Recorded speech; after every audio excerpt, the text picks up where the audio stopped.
Welcome back to the History of Humanics podcast. It is episode 8. I am your host, Danny Priest, and I am here with Charles, the man who plants trees, Redington. You were my first guest to have a nickname of that caliber.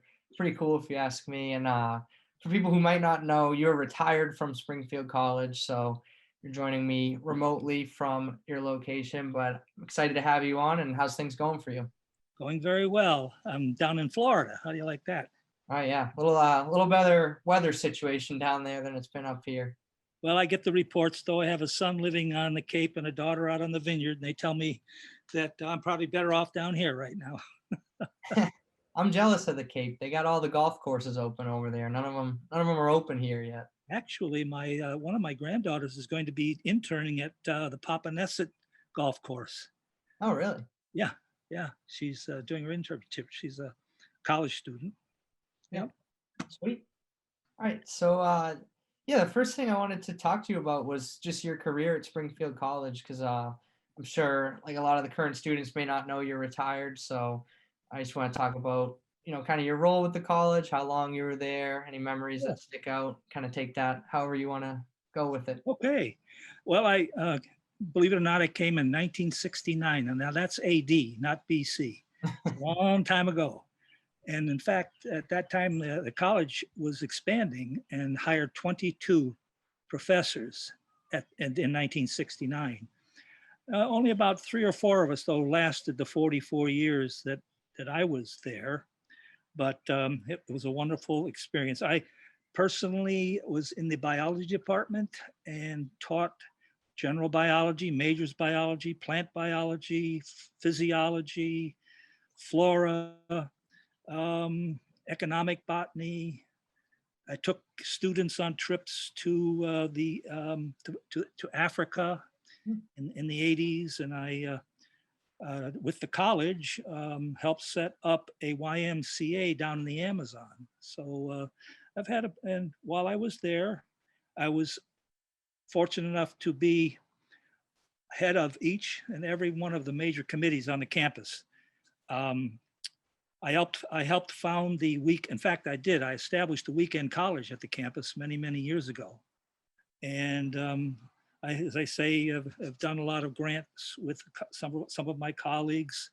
Because of the college and its mission to reach out into the community, I'll tell you this, when I came there, Dr. Congdon, who was the dean, said the best way to make it through as a professor was, there were three principles. One were contributions to the college. The other one was your own academic development over the years. And the third was environment. It was you're reaching out into the community. I was blessed when I came that I had a PhD already, so I was ready to move forward. And reaching out into the community, the college gave me if I might say, the strength, the position to go out and help in the community. I started the East Long Meadow Soccer Association. I started the East Long Meadow High School Athletic Committee at East Long Meadow High School. I took students on field trips. I was the field trip professor all over the place. And I had the good fortune of working with a couple of other professors who, one of them was Dr. James Walsh, who was one of our, he was chairman of the board. And another was Dr. Carlos Carranza. These two gentlemen started Bay State Environmental Consultants, the very first environmental consulting firm in the state of Massachusetts. And they let me come aboard as one of their experts, which let me take students into the real world and see how leadership really works in the real world. So I had a wonderful time there. I met some of the old timers. When I came there, the Second World War veterans were there.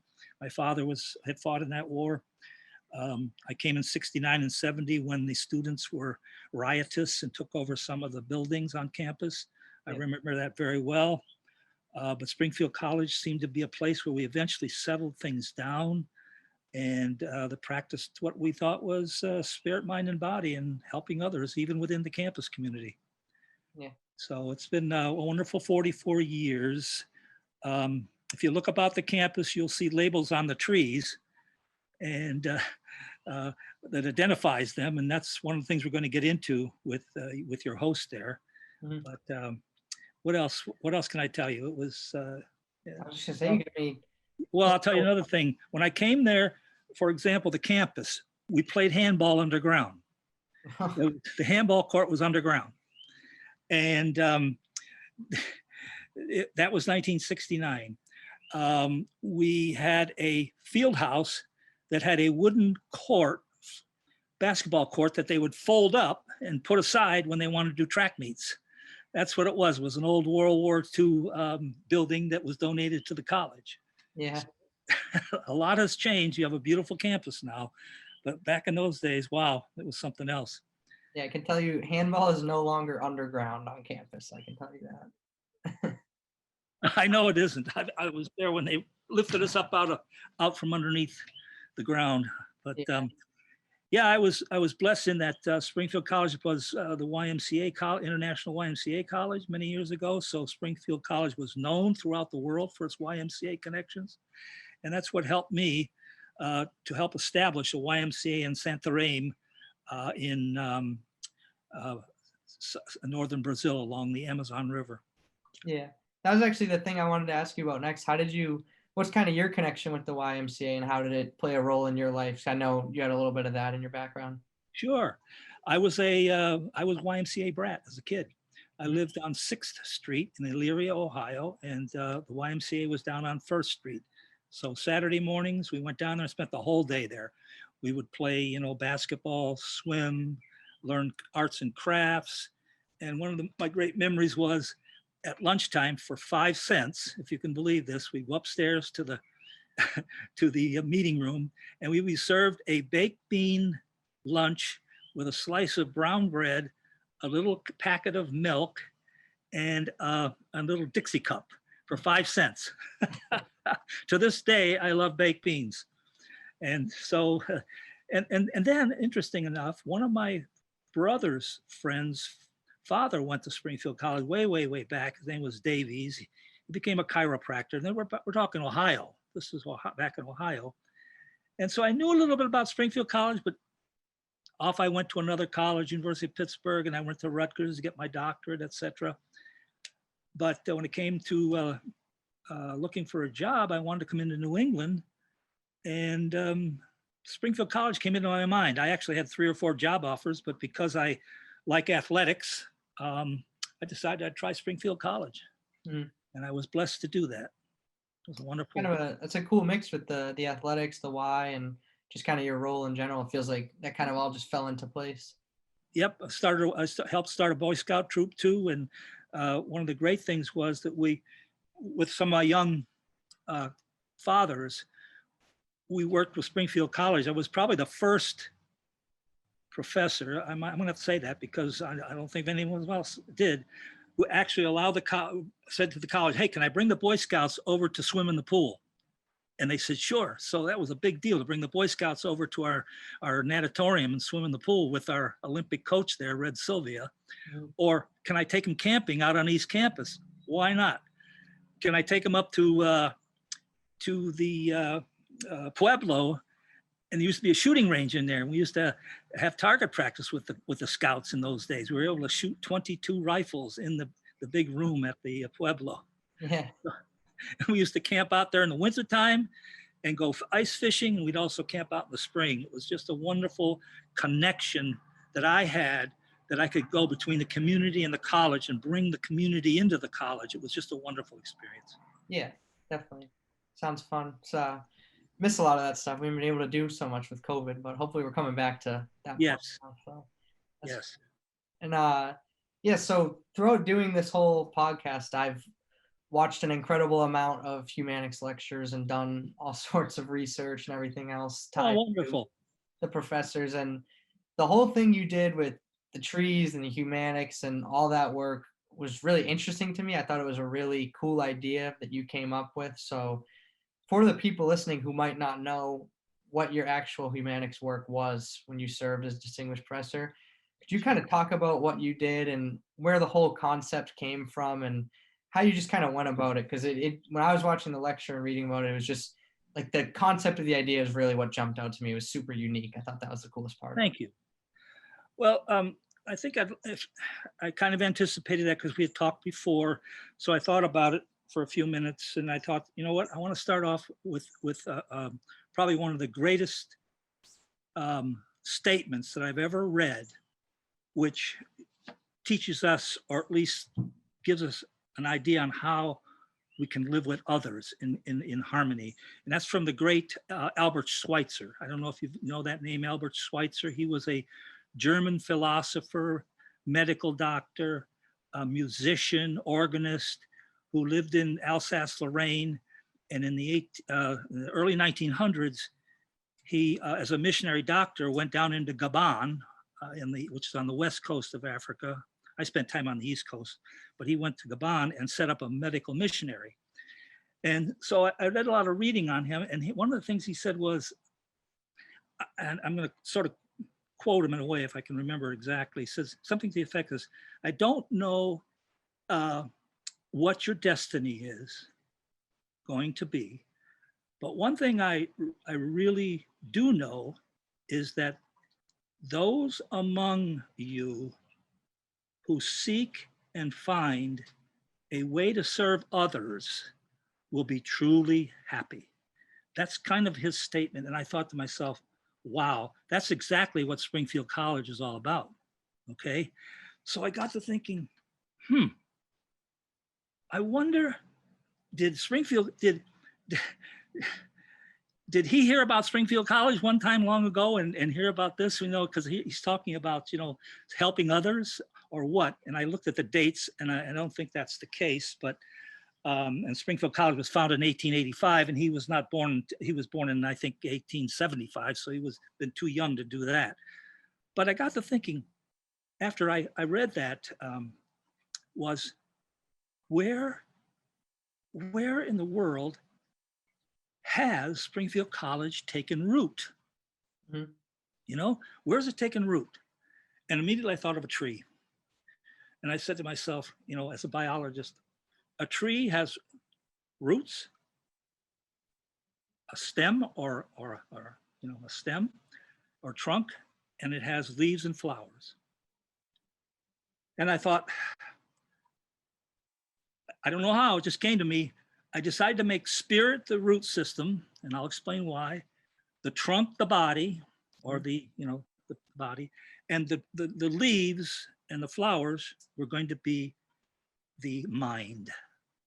Okay, so if we look at a tree, when it falls, it drops a seed to the ground, that seed is like your foot landing on Springfield College campus. That seed does not know exactly what's going to happen. And we're talking spirit now.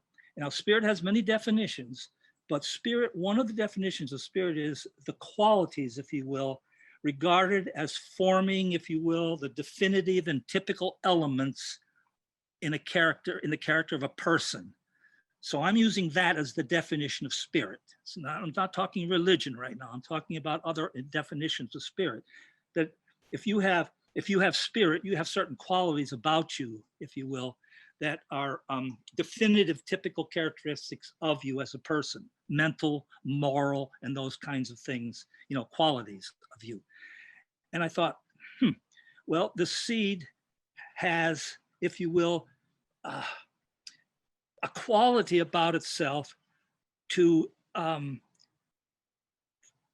survive on that piece of land and take into it, like Springfield College student is going to take from the land, the college campus, like the seed, nurturing.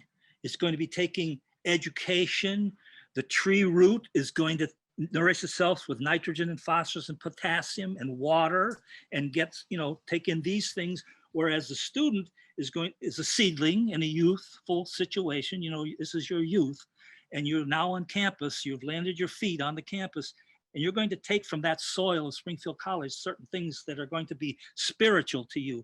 I'm saying what exactly is you, what are you about mentally and morally and all the rest. You're going to learn that from Springfield College. That's the spirit side to me. It's the fertilizer of the youth, the men and women that come to Springfield College, okay? It's the conscious, the subconscious. And when you think of a tree dropping its seed there, it doesn't know what's going to happen. You don't know what's going to happen, but hopefully it takes in the right nourishment from that land to grow, okay? So now, once that's happened, you know, you get your bearings on the campus. The other part of Springfield College is look around you. I can tell you're an athlete just looking at you, Daniel. Daniel, you're got to be an athlete. And in fact, in those days when I came to the college, you could not graduate unless you could show that you could swim a certain number of laps. Now that is, if you will, that's the body. Springfield College is going to strengthen you physically as well as morally. You know what I mean? You're going to learn how to eat properly, to balance the studies with the athletics. I mean, the athleticism is big at Springfield College. Let's face it. That's what their basketball was founded there. We've established that, you know. So, and the tree now has this big trunk that's been being nourished by the roots to grow strong and hold all those branches that are going to eventually bear fruit and leaves, you see? So now we have that comparison, right? Where the body of the college student is nurtured both emotionally and morally and all the rest through the spirit of the campus. And then also the physical being of the campus, helping you to stay healthy, eat properly and all the rest. And we have some great athletes there, let me tell you. Even the college faculty, or some of them are really great athletes. So so now we're into the second part. All right, we've compared the body of the Springfield College student being healthy and I'll tell you something. I think it saved my life. My father dropped dead at 63 of a heart attack, and I always worried about being in good shape. I never did drugs, never drank to excess. That's my choice. You know what I'm saying? But when I was at the college, I felt wonderful. I ran 40,000 miles in my lifetime at Springfield College. I would probably not have done that if I hadn't been in that kind of an environment. I don't know. I was a baseball player. I pitched tryouts for the Cleveland Indians when I was a teenager and all that kind of stuff. But Springfield College helped me. I think it kept me focused to stay physically fit. And now I'm 79 years old, and I have an ejection fraction in my heart of 60%, which apparently is pretty good. And I just thank the college for, encouraging me to be that way. So now we go to the third part, which is if you will, the mind, okay? Now, I know that since many of you were not around when I taught, you're not quite aware of the fact of this, but much research has shown that plants can solve problems. Okay, plants communicate with each other through chemicals that they will release from their leaves and their flowers. They will, if for example, you got a couple of oak trees next to each other, or poplar trees, if one gets injured, it's likely to send out a chemical to another one to get ready to be attacked. And then thus it sets up these chemicals that will fight off the potential predator. Trees make estrogen, they make GABA, they make all sorts of neurotransmitters. I mean, plants are very close. You know, think of you as your feet, your body, and your head, the roots, the stem, and the branchings above you as the three parts of the human body and the three parts of the tree's body. And they make chemicals that you use, glutamate. They make, I mean, we're talking serotonin. We're talking all sorts of chemicals they make. So plants have an ability to solve problems with those chemicals. I mean, they were around 300 million years ago. We've just been around for the last 2.5 million, and only about 150,000 years as maybe thinking adults, maybe only 75,000 as more advanced adults. Think of those trees sitting around for 300 million years solving problems with chemicals. Did they make the acetylcholine just for us? I don't know. Did they make the serotonin just for us? You know what I mean? It's just fascinating. But then you take us. The way I look at it is we got our roots, our feet, you know, our spirit, we got our body, and then our mind was, of course, taught to do critical thinking and all the rest, learning all the great authors, learning about chemistry and biology and sociology and all the rest, you're ready to graduate. And you're like a flower that produced a seed and it blew away somewhere and landed somewhere else and took root. And over 100 different countries in the United States, in the world, have sent students to Springfield College. We have taken root in over 100 colleges, 100 countries in the world. And my goal was to label a tree with a common name and a scientific name, and in the country where this tree grows in the same environment that we have here. So if you look around the campus, that's what the final part of my physical part of my humanics year was to label trees on the campus. And I think we labeled about 70 something of them. So if you look around, you might see a tree that grows in Poland, you might see one in Japan, you might see one in Norway, boom, boom, boom, boom, boom. And hopefully someone's going to maintain those signs, because I was trying to start out an arboretum. Former President Flynn and I were thinking of starting out an arboretum, but he and I both retired the same year. Mm-hmm. So that gives you kind of a rough idea, Daniel, as to what, I hope that makes sense. I hope the comparison makes sense. Yeah, I mean, I think that's really cool. I think that's a unique and really cool way to look at humanics, to be able to kind of break it down on each of those levels and apply it to a tree in the way you did. It's just like not something that I had ever seen or considered before. And the part about actually planting all the trees on campus was really cool too. How did you kind of make that happen? Like, did you have to work with a number of different people to? Oh yes, I had to work. Actually, we had a tornado go through there and wiped out 800 trees. So my year of the distinguished professor came a few years after that. So we were in the process of planting trees. And so I would just latch on with Dr. Flynn and with the people over there in the grounds department, and asked them what kind of a tree was going in and could I label it, that kind of thing. So, and I also gave them a long list of trees that were found in all these other countries. There's a list there. I have that list of every country that we have had a student come here from. I have a tree listed by that country. And so they have that, I have that. If anyone ever wants it, the only thing that makes it a little more difficult to hit all the countries is that some of them aren't in the same, if you will, growing range that we are in Massachusetts. Yeah, it's really cool. And when you were like teaching your classes and everything, and just kind of going about your routine when you were on campus, how did humanics kind of play into your classroom and other aspects of your life? I know you said like you were motivated to stay fit because you were on campus, but I'm sure humanics does other things too. So is that true for you during your time here? Sure. I said I did incorporate it when you asked that question. And in fact, that was something that at the end of my talk, I was supposed to at least mention how I might incorporate into teaching. And I think if I could sum it up with, I tried to set an example. I was what they call the field trip professor. I would say that in a given course, Daniel, there would be 5 to 6 field trips into the natural world. Okay. Now, the reason behind that, how that relates to my humanics and teaching, is that I was teaching leadership.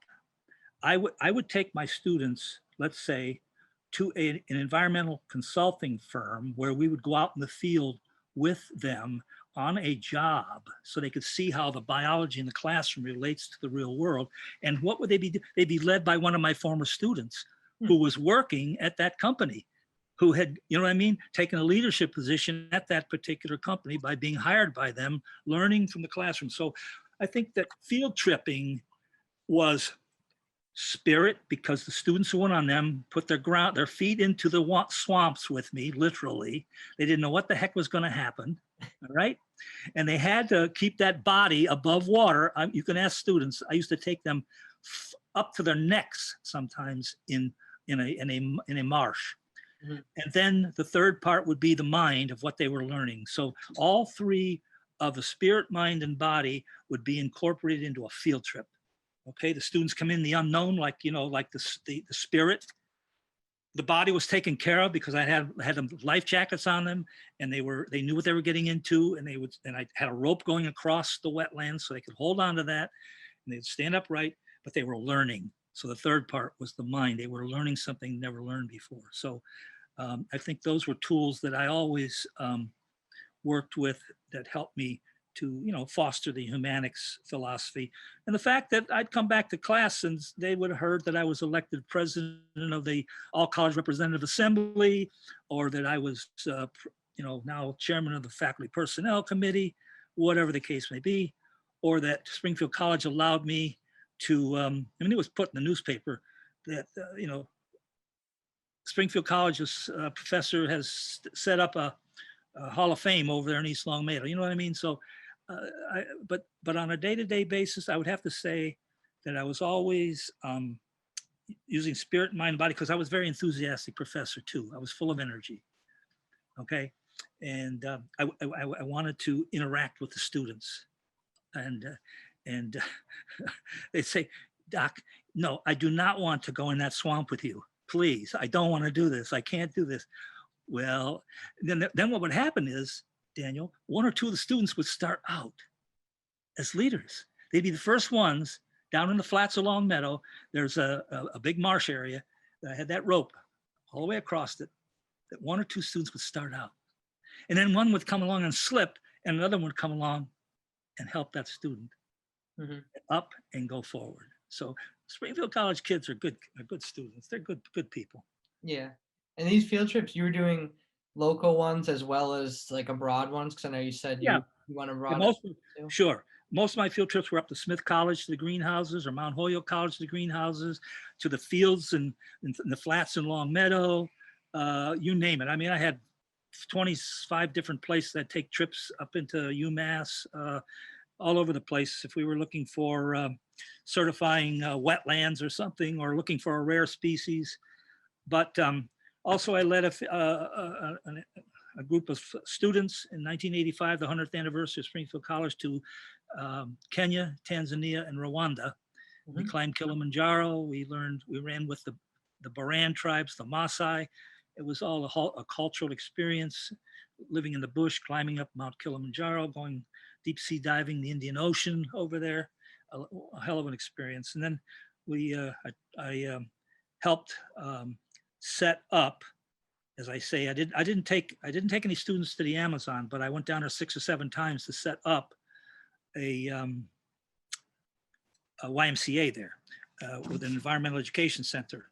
One of my students, however, Kim Wisbicki, who was an All-American swimmer at Springfield College, later on, she was with the Rotary Club, and she went down into the Amazon, where I helped set up that YMCA to work somehow with Rotary and those people down there in the same place I was. So it was kind of neat to see one of my students, who's now living here in Florida, by the way, and we've rekindled our our friendship with my wife and myself and her husband and I.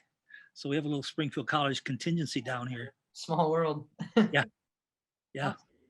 And just as a quick side note, is biology, has that always been something like you were into? Like, where did you get your degrees and study and everything? Sure. You always knew you wanted to go into that field? I hope I had a hero as a kid, 2 heroes, Babe Ruth, number 3, the home run by Babe Ruth. The other was my next door neighbor, Joe Strong. After I retired down here, I called him up and I told him about my career path. He was my next door neighbor, and I wanted to thank him for being an inspiration to me. His father had been a World War II orthopedic surgeon, a MASH doctor during Second World War. And he would show us films of some of his surgeries and all that. And his son, my buddy, who was 4 years older than I, was top-notch tennis player, played the boogie woogie on the piano, did push-ups one-handed. I admired this guy. I always looked up to him. I was 4 years younger than he. Then he went off to college, Western Reserve, now called Case Western Reserve in Cleveland, and became a dentist. And I thought, you know what, I because he was such an inspiration. I think, you know what, I did like biology. I did well in physics and chemistry and biology in high school. I kind of slanted towards that anyways, I guess. I just was part of me. I liked being outdoors. I liked fishing. I liked camping and all that kind of stuff. I thought, well, maybe I'll be a dentist. Well, I got off, while I was in college, my undergraduate, one of the professors recommended I think about attending the University of Michigan Biological Station up in Pellston, Michigan, way up just below the Mackinac Straits. Mm-hmm. I thought, wow, a field, you know, a whole summer in the field. I went. I saw how these professors enjoyed life. They were outside biologists with their students on field trips, writing. They have the summers off to teach or to write or to travel. That was 1963, Daniel. That's when I made my decision. I'm not going to be a dentist. I think I want to go back and get a PhD and become a professor. Mm-hmm. So in 1963 was my turning year. I graduated in 64. I was blessed to get a full fellowship to Rutgers University in 1964 for my master's. And then after that, I got another one for my PhD. So I was there 5 years. And that's pretty much how I got to where I was. But it was an outdoor experience, you know, like our freshman camp and things like that. You never know what that's going to do to you. What leads you? Yeah, well, I'd say that choice worked out well. It was a good decision. So that was a very important shift, and I worked with some really interesting people as a graduate student at Rutgers in New Brunswick. Yeah, Yep. Awesome. And so now you're retired and enjoying life in Florida, the warm weather. Is Humanics still kind of play an everyday role in your life? You still think about it? I think pretty much every guest I've talked to at this point says, like, once you've been to Springfield College, Humanics is always kind of remaining in the back of your head, no matter what, as you go through your life. So is that the case for you? Sure. Yeah, my wife graduated from there with both her bachelor's and her master's and became a teacher over in Chicopee. So she's an alumnus. And over the years since we've been down here, what are we doing at Springfield College? We are educating students in spirit, mind, and body to be in service to others, correct? More or less, that's kind of the way we like to do it. Not worry about the money, being happy at work. Well, down here, I live on a cove that goes out into to show you how, you know, I keep myself busy. That leads out into the intracoastal waterway and then over to the Gulf of Mexico. I immediately saw a need to have our cove dredged. I got the whole group together, and that's one thing I'm doing. My wife and I work with Meals on Wheels. We did that for 7 years. So we're reaching out in the community to do our best. I've had the president of the college down here twice to our home out on our boat. I stay in touch with other members of the alumni down here, and I go to their alumni meetings up in Tampa at times. I'm here if anybody needs me to host anyone.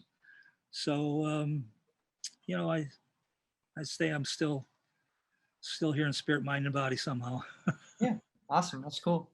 Now, before I let you go, at the end of each episode, we like to just talk quickly about who's going to be on next. So Naomi Graves, who I think a lot of people on campus know, was humanities professor before you were. So did you know Coach Graves? Did you kind of know her at all, have a relationship, pay attention to some of the work she did in regards to humanics the year before you went? She's all right. I didn't expect that question, but I'll tell you what. Can you see my shirt? Can you see what I'm wearing? Springfield College Athletics super fan. All right. And on the back, it says faculty, right? Mm-hmm. And then I have another one in there that says, it's not me, it's about we.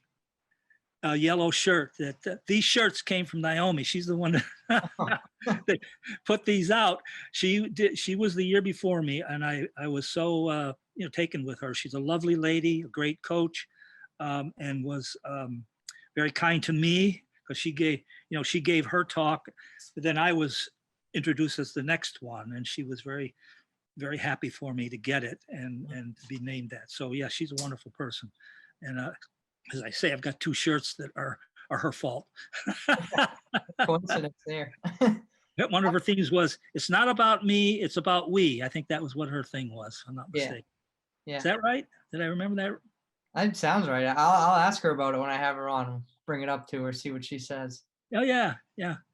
So, yeah, Naomi, is she still coaching? What is she doing now? Is she just a Yeah, professor? she's still coaching and teaching. Okay. Yeah, yeah, she deserved it. She was a very, you know, it's so important that the whoever becomes that does do good community outreach. You know Mhm. what I mean? They'd have to meet those 3 things, academically, and then what did you do at the college? First, academically, are you qualified? Are you keeping yourself up to date in your subject? Number 2 is, what do you do to help the college in on the campus? Serve the campus. And 3 is, what have you done for the community? And so I'm sure Naomi hit all those. Yeah, definitely. Awesome. Well, this was fun. It was good to get to know some of the backstory about why you did what you did and learn about those things. It was interesting. So I'm Well, glad I'm we were honored able that you even picked me out of the hat. I thank you very, very much.